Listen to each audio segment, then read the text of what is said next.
ನಮಸ್ತೆ ಎಲ್ರಿಗೂ ಶುಭೋದಯ.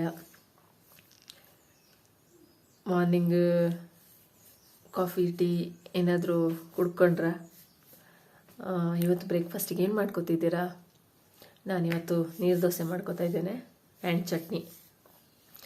ನನ್ನ ಲಾಸ್ಟ್ ವಿಡಿಯೋನ ನೋಡಿ ಲೈಕ್ ಮಾಡಿ, ಶೇರ್ ಮಾಡಿ, ಕಮೆಂಟ್ ಮಾಡಿ.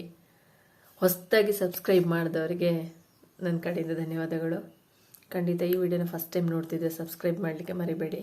ಅಲ್ಲಿರೋ ಬೆಲ್ ಐಕನ್ ಒತ್ತಿದರೆ ನನ್ನ ನೆಕ್ಸ್ಟ್ ವಿಡಿಯೋದ ನೋಟಿಫಿಕೇಷನ್ ನಿಮಗೆ ಖಂಡಿತ ಬರುತ್ತೆ. ನೀರು ದೋಸೆ ಮಾಡಿದರೆ ಇಡೀ ರಂಗೋಲಿ ಬಿಡಿಸಿದಂಗೆ ಇರುತ್ತೆ. ನೀರು ದೋಸೆ ಮಾಡಿದರೆ ಹೀಗೆ ಇರುತ್ತಾ? ಕಮೆಂಟಲ್ಲಿ ಹೇಳಿ ನನಗೆ. ನಾನಂತೂ ನೀರು ದೋಸೆ ಮಾಡೋದನ್ನು ತೋರಿಸ್ತೇನೆ. ಸ್ವಲ್ಪ ತೆಳ್ಳಗೆ ನೀರು ದೋಸೆ ಮಾಡಬೇಕಿದ್ರೆ ಫುಲ್ ಸ್ಪ್ರೆಡ್ ಆಗುತ್ತೆ. ದೋಸೆ ಮಾಡ್ತಾಯಿದ್ದೇನೆ. ಮಾಡೋಕ್ಕಾಗಲೇ ಸ್ಟಾರ್ಟ್ ಮಾಡಿದೆ ನೋಡಿ. ಸ್ಟವ್ ಮೇಲೆ ಎಲ್ಲ ರಂಗೋಲಿದು ಡಾಟ್ ಬಿದ್ದಿದೆ ನಂದು. ದೋಸೆ ಮಾಡಿದ ದಿನ ಎಲ್ಲ ಸ್ಟವನ್ನು ಕ್ಲೀನ್ ಮಾಡೋದೇ ಆಗೋದಿಲ್ಲ. 2 ಸಹ ಆಯಿತು. ಒಂದು ಚಂದ ಕ್ಲೀನ್ ಮಾಡಿದ ಹಾಗೆ ಸಹ ಆಯಿತು, ದೋಸೆ ಮಾಡಿದ ಹಾಗೆ ಆಯಿತು. ಎಲ್ಲರ ಮನೆ ದೋಸೆನೂ ತೂತಿ, ನಮ್ಮನೆ ಕಾವಲಿ ತೂತು ಅಂತ ಮಾತಿಗೆ ಹೇಳ್ತಾರೆ. ಆದರೆ ಬೇರೆಯವ್ರ ಮನೆ ದೋಸೆ ತೂತನ್ನು ನೋಡೋದಕ್ಕಿಂತ ನಮ್ಮ ಮನೆ ಕಾವಲಿ ತೂತಿಗೆ ಏನು ಮಾಡ್ಬೋದು ಅನ್ನೋದನ್ನ ನಾವು ನೋಡಿಕೊಂಡ್ರೆ ಲೈಫ್ ಚೆನ್ನಾಗಿರುತ್ತೆ. ನೋಡಿ, ಇದು ಈ ಥರ ಬ್ರಷ್ ಬರ್ತಿದೆ ಎಣ್ಣೆ ಉಜ್ಜಕ್ಕೆ. ಮೊದಲೆಲ್ಲ ನಾವು ಸಣ್ಣದಿರುವಾಗ ದೋಸೆ ಮಾಡೋದು ಅಂತೇಳಿದರೆ ಕತ್ತಿ ಹಿಡ್ಕೊಂಡು ತೋಟ ಕೊಡೋದು. ಬಾಳೆ ಇದರದ್ದು ಕೈ ಇದೆ ಅಲ್ವಾ, ಅದನ್ನ ಕಟ್ ಮಾಡಿ ತಂದು ಅದರಲ್ಲಿ ಉಜ್ಜುತ್ತಾ ಇದ್ವಿ. ಆದರೆ ಈಗ ಎಲ್ಲ ತುಂಬ ಎಂತ ಬೇಕು ಅದೆಲ್ಲ ಸಿಗತ್ತೆ. ಎಲ್ಲ ಸುಲಭ ವಿಧಾನಗಳು. ಇದೆಲ್ಲ ಇರಲಿಲ್ಲ ಮುಂಚೆ, ಈಗ ಇದೆ. ಆದರೆ ಇದರ ಕೈ ಸಹ ಕಟ್ಟಾಗಿದೆ. ಹೇಗೆ ಕಟ್ಟಾಗಿದ್ದು ಗೊತ್ತಿಲ್ಲ, ನಾನು ಈಗಲೇ ನೋಡ್ತಿರೋದು. ಮೇ ಬಿ ಅತ್ತೆ ಏನಾದರೂ ಮಾಡೋದು ಕಟ್ಟಾಯಿತು ಏನೋ. ಯಾರಿಗೆಲ್ಲ ನೀರು ದೋಸೆ ಅಂತ ಹೇಳಿದರೆ ಇಷ್ಟ? ನೀರು ದೋಸೆಗೆ ಏನು ಕಾಂಬಿನೇಷನ್ ಮಾಡ್ತೀರಾ ನೀವು ಹೇಳಿ? ನಮ್ಮ ಮನೆಯಲ್ಲಿ ನೀರು ದೋಸೆಗೆ ಚಟ್ನಿನೇ ಮಾಡೋದು, ತೆಂಗಿನಕಾಯಿ ಚಟ್ನಿ. ನನ್ನ ಮಗನಿಗೆ ತೆಂಗಿನಕಾಯಿ ಚಟ್ನಿ ಅಂದರೆ ತುಂಬ ಇಷ್ಟ. ಜಾಸ್ತಿ ಚಟ್ನಿ ಮಾಡೋದಂದರೆ ನನ್ನ ಮಗನೇ ಮಾಡೋದು. ಇವತ್ತು ಸಹ ಪ್ರಿಪೇರ್ ಮಾಡ್ಬೋದು. ಅವನೀಗ ಓದ್ತಿದ್ದಾನೆ. ಈಗ ಸ್ವಲ್ಪ ಎಕ್ಸಾಮ್ ಅಂತೇಳಿ ಬೇಗ ಎದ್ದು ಓದ್ತಾ ಇರ್ತಾರೆ. ನಾನು ಯಾವಾಗಲೂ ಫಸ್ಟ್ ದೋಸೆನ ಗಂಗಮ್ಮನಿಗೆ ಕೊಡೋದು. ಅದೆಂತ ಮಾಡಿದ್ರು ಅವಳಿಗೆ ಪರಿಮಳ ಬರುತ್ತೆ. ಅವಳಿಚೆ ನೋಡ್ಕೊಂಡಿರ್ತಾಳೆ ಅಡುಗೆ ರೂಮ್ ಸೈಡ್. ಫಸ್ಟ್ ದೋಸೆ ಆಗಲಿ ರೊಟ್ಟಿ ಆಗಲಿ ಎಂತ ಮಾಡಿದ್ರು ಅವಳಿಗೆ ತಂದು ಕೊಡ್ತೇನೆ.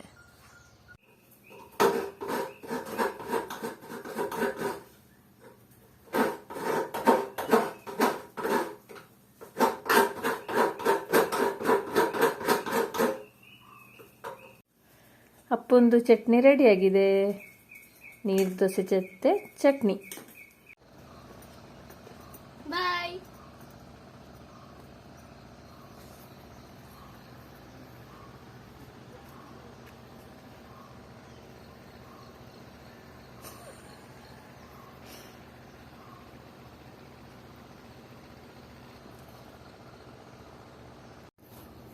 ಟೊಮೆಟೊ ನೋಡಿ, ಒಂದು ಟೊಮೆಟೊ ಗಿಡನ ತಂದು ನೆಟ್ಟು ಮಾಡಿದರೆ ಹೀಗೆಲ್ಲ ಟೊಮೆಟೊ ಆಗಲ್ಲ. ಆದರೆ ನಾವು ಟೊಮೆಟೊ ಕಟ್ ಮಾಡಿ ವಾಶ್ ಮಾಡಿ ಅದರ ನೀರನ್ನ ಬಿಸಾಕಿದಲ್ಲಿ ಈ ಥರ ಟೊಮೆಟೊ ಆಗಿರೋದು ನೋಡಿ. ಇವತ್ತು ಈ ಕಾಯಿ ಟೊಮೆಟೊದೊಂದು ಪಲ್ಯ ಮಾಡಬೇಕು ಅಂತ. ಸುಮ್ಮನೆ ವೇಸ್ಟ್ ಆಗುತ್ತೆ ಅಲ್ವಾ. ಇಲ್ಲಿ ಬೀನ್ಸ್ ಬಳ್ಳಿ ಇತ್ತು. ಬೀನ್ಸ್ ಬಳ್ಳಿ ಜೊತೆ ನೀರು ಹಾಕಬೇಕಿದ್ರೆ ಈ ಥರ ಟೊಮೆಟೊ ಗಿಡ ಹುಟ್ಟಿ ಟೊಮೆಟೊ ಆಗಿರೋದು. ಕಾಯಿ ಟೊಮೆಟೊನ ಕಟ್ ಮಾಡಿ ಇಟ್ಟಿದ್ದೇನೆ ಪಲ್ಯ ಮಾಡೋಕ್ಕೆ. ಜೊತೆಗೆ ಈರುಳ್ಳಿ ಮತ್ತು ಮೆಣಸು ಕಟ್ ಮಾಡಿಟ್ಟಿದ್ದೇನೆ. ಇವತ್ತು ಮಧ್ಯಾಹ್ನಕ್ಕೆ ಇದರದೊಂದು ಪಲ್ಯ. ಜೊತೆಗೆ ಇನ್ನೊಂದು ಪಲ್ಯ ಇದೆ, ಗೊತ್ತಾ ನಿಮಗೆ? ಈ ಸೊಪ್ಪು ಸಬ್ಬಸಿಗೆ ಅಂತ ಹೇಳ್ತಾರೆ. ಅಂದರೆ ಕಡಲೆ ವಡೆ ಮಾಡುವಾಗೆಲ್ಲ ಈ ಸೊಪ್ಪನ್ನ ವಡೆಗೆ ಹಾಕ್ತಾರೆ. ಒಂಥರ ಪರಿಮಳ ಈ ಸೊಪ್ಪು. ಯಾರೆಲ್ಲ ಈ ಸೊಪ್ಪುದು ಪಲ್ಯ ತಿಂದಿದ್ದೀರಾ, ಯಾರಿಗೆಲ್ಲ ಇಷ್ಟ ಕಮೆಂಟಲ್ಲಿ ಹೇಳಿ. ನಮ್ಮ ಯಜಮಾನ್ರಿಗೆ ಈ ಸೊಪ್ಪಿದು ಪಲ್ಯ ಇಷ್ಟ. ಅವ್ರು ಪೇಟೆಗೆ ಹೋದಾಗ ಅವರಿಗೆ ತರಬೇಕು ಅಂತ ಅನಿಸಿದಾಗ ಎಲ್ಲ ತರ್ತಾ ಇರ್ತಾರೆ.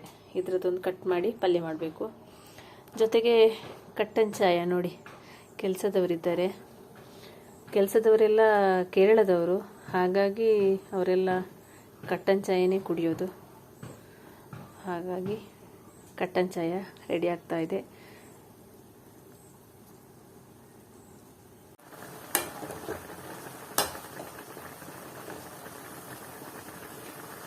ಸಬ್ಸಿಗೆ ಪಲ್ಯಕ್ಕೆ ತೆಂಗಿನಕಾಯಿ ತುರಿ ಸಹ ಹಾಕ್ಕೊಂಡೆ ನಾನು. ಸ್ವಲ್ಪ ಚಂದ ಇರುತ್ತೆ. ಜೊತೆಗೆ ಟೊಮೆಟೊ ಸಹ ಸ್ವಲ್ಪ ಪಲ್ಯಕ್ಕಿಂತ ಸ್ವಲ್ಪ ಗಸಿ ಗಸಿ ಮಾಡಿದ್ದೇನೆ. ಯಾಕೆಂತೇಳಿದರೆ ಗಂಜಿ ಅಲ್ಲ, ಗಂಜಿ ಆದರೆ ಪಲ್ಯ ಮಾಡಿಕೊಂಡು ಸಾಕಾಗುತ್ತೆ. ಆ್ಯಕ್ಚುಲಿ ಇದು ಪಲ್ಯ ಚೆಂದ ಆಗುತ್ತೆ. ಸ್ವಲ್ಪ ನೀರು ಮಾಡ್ಕೊಂಡಿದ್ದು ನಮ್ಮದು ವೈಟ್ ರೈಸ್, ಹಾಗಾಗಿ ಈ ಥರ ಮಾಡಿಕೊಂಡು ಇಲ್ಲಿ ಪಲ್ಯ ಮಾಡ್ಕೊತಾ ಇದ್ದೇನೆ. ಗಂಗಮ್ಮನ ಹೊರಗೆ ಕಟ್ಟಿದ್ದೆ, ಎಂತ ಸಹ ಇಲ್ಲ ತಿನ್ನಕ್ಕೆ. ಅವಳಿಗೆ ಸೊಪ್ಪೆಲ್ಲ ಸ್ವಲ್ಪ ಕಡ್ದು ಹಾಕಿದ್ದೇನೆ.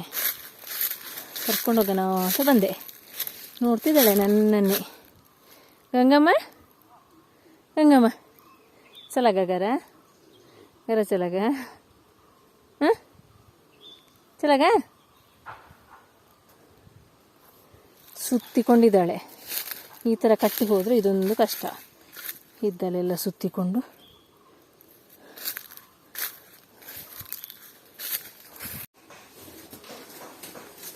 ಸೊಪ್ಪು ನೋಡುವಾಗ ಖುಷಿ ಆಗ್ತಿದೆ ಅವಳಿಗೆ. ಹೀಗೆ ಸೊಪ್ಪೆಲ್ಲ ಈ ಬೇಸಿಗೆ ಕಾಲದಲ್ಲಿ ಎಲ್ಲಿ ಸಿಗತ್ತೆ. ಇದು ನಮ್ಮ ಬೇಲಿಯಲ್ಲಿರೋ ಎಂಥ ದಾಸವಾಳ ಅಲ್ಲ, ಅದೊಂದು ಮೆಣಸು ಹೂ ಗೊತ್ತಾ ನೋಡಿ, ಇಲ್ಲಿದೆ ಈ ಮೆಣಸು ಹೂವಿದು ಗಿಡ. ಇದನ್ನ ಕಡ್ದು ಹಾಕಿದ್ನ ಅವಳಿಗೆ ತಿನ್ನೋಕ್ಕೆ, ಗಾಣಿಗೆ.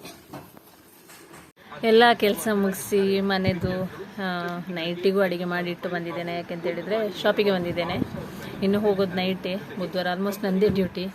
ಆದರೆ ನೈಟಿಗೆಲ್ಲ ಅಡುಗೆ ಮಾಡಲ್ಲ ಅತ್ತೆ ಇರೋ ಕಾರಣ. ಇವತ್ತು ಬೇರೆ ಆಪ್ಷನ್ ಇಲ್ಲ. ಹೋಗುವಾಗಲೇ ತುಂಬ ಲೇಟ್ ಆಗುತ್ತೆ, ಮತ್ತು ಹೋಗುವಷ್ಟೊತ್ತಿಗೆ ಟಯರ್ಡು ಆಗಿರುತ್ತೆ. ಸೊ ಎಲ್ಲ ಕೆಲಸ ಮುಗಿಸಿ ಶಾಪಿಗೆ ಬಂದಿದ್ದೇನೆ. ಇವತ್ತು ನಾನು ಸ್ಪೆಷಲ್ ಕಾಯಿ ಟೊಮೆಟೊ ಪಲ್ಯ ಮಾಡಬೇಕಿತ್ತು. ಆ್ಯಕ್ಚುಲಿ ಸ್ವಲ್ಪ ನೀರು ಸಾರು ಥರ ಮಾಡಿದ್ದೇನೆ. ಮತ್ತು ಸಬ್ಸಿಗೆ ಸೊಪ್ಪು ಪಲ್ಯ ಮಾಡಿದ್ದೇನೆ. ಮತ್ತು ನಂದು ಗಂಗಮ್ಮನ ಕಟ್ಟೋದು ಇದೆಲ್ಲ ವೀಡಿಯೋ ಮಾಡಿದ್ದೆ. ಇವತ್ತಿನ ವಿಡಿಯೋ ನಿಮಗೆ ಇಷ್ಟ ಆದಲ್ಲಿ ಲೈಕ್ ಮಾಡಿ, ಶೇರ್ ಮಾಡಿ, ಕಮೆಂಟ್ ಮಾಡಿ. ನನ್ನ ವಿಡಿಯೋನ ಫಸ್ಟ್ ಟೈಮ್ ನೋಡ್ತಿದ್ರೆ ಸಬ್ಸ್ಕ್ರೈಬ್ ಮಾಡಲಿಕ್ಕೆ ಮರಿಬೇಡಿ. ಇನ್ನೊಂದು ವಿಡಿಯೋದೊಂದಿಗೆ ಮತ್ತೆ ಸಿಗ್ತೇನೆ. ನಿಮ್ಮ ಪ್ರೀತಿಯ ಜ್ಯೋತಿ. ನಮಸ್ತೆ.